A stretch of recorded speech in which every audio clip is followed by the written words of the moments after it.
சங்கீதம் அதிகாரம் 82. தேவசபையிலே தேவன் எழுந்தருளியிருக்கிறார்.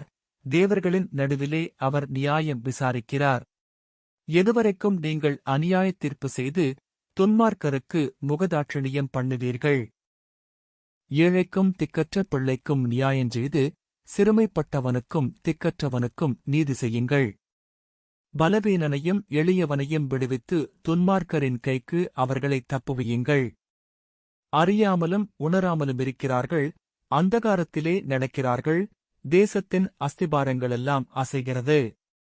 நீங்கள் தேவர்கள் என்றும் நீங்களெல்லாரும் உன்னதமானவரின் மக்கள் என்றும் நான் சொல்லியிருந்தேன்.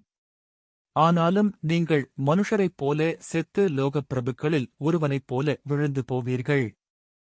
தேவனே எழுந்தருளும், பூமிக்கு நியாயத் தீர்ப்பு செய்யும், நீரே சகல ஜாதிகளையும் சுதந்திரமாகக் கொண்டிருப்பவர். ஆமேன்.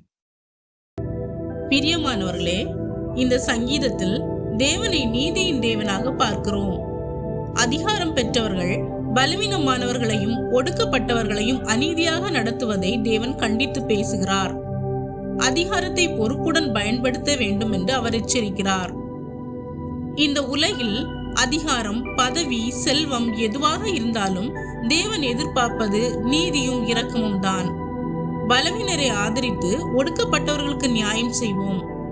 தேவன் எல்லாவற்றையும் பார்த்து கொண்டிருக்கிறார். நீதியோடு நடப்பவர்களை தேவன் உயர்த்துவார். இன்றிலிருந்து நம் வாழ்க்கை தேவனுக்கு மகிழ்ச்சி தரும் நீதியான வாழ்க்கையாக மாறட்டும். ஆமேன்.